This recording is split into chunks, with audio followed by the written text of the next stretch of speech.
English story. If you are a poor farmer and you only have one cow, it is important that it does not get sick. Because if it is does and you need to get a vet to come and see it, that can be very expensive. But if you are afraid that your cow will die, then you must send for the vet even if it is the festive season and the Christmas was only 2 days ago. 2 days after Christmas, a Zulu woman and her schoolboy son sat waiting for me to finish my morning cleaning in Wodini. She wanted me to visit her old mother's cow, which had a calf waiting to be born.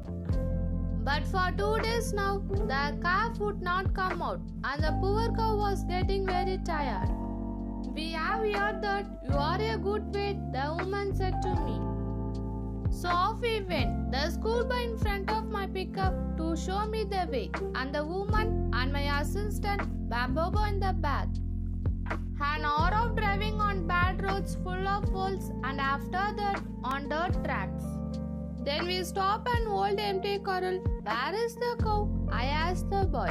"We walk a bit," he said. So we took my weight, black bags, and we walked. Past other corrals with their field and their fruit trees, and many of them with herd not lived in and falling down. We walk over rocks and by the side of rivers, and after about 45 minutes, we came to lonely corral. There were 3 white hats, a clean teddy yacht, and there under the fruit trees was the poor old cow, looking very tired. They brought out 2 nice wooden chairs with colorful seats from the middle hat. I put my black box on them, but first I said hello in the proper Zulu way to Granny, who owned the cow in Kosikasi, I called her.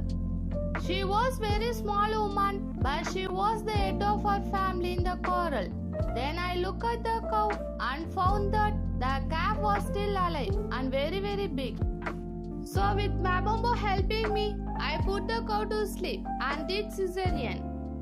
When I finished, there was a crowd of about 50 people watching, men standing, older women sitting on the ground, children sitting in the fruit trees. Now the bull calf was trying to stand on his feet and shaking his head from side to side.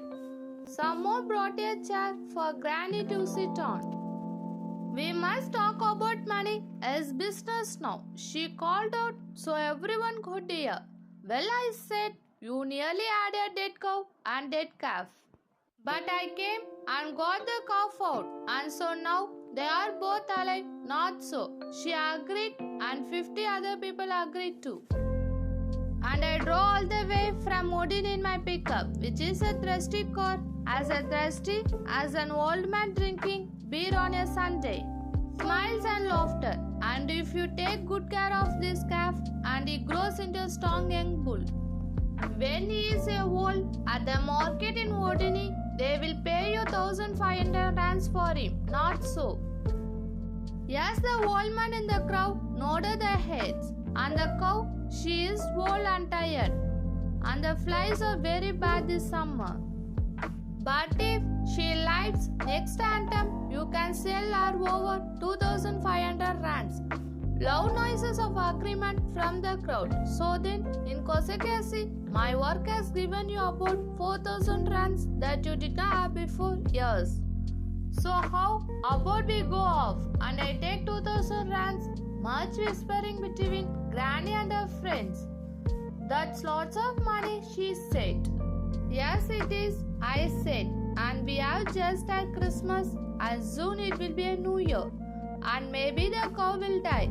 So it is better that I don't ask for so much.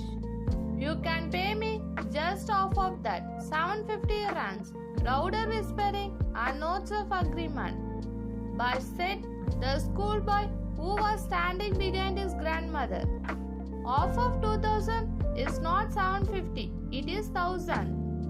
"Oh," I said, "I can see you are a clever young man. I made a mistake, but if I say 750, then I shall still say 750 and not change it." Well, what a noise there was after that.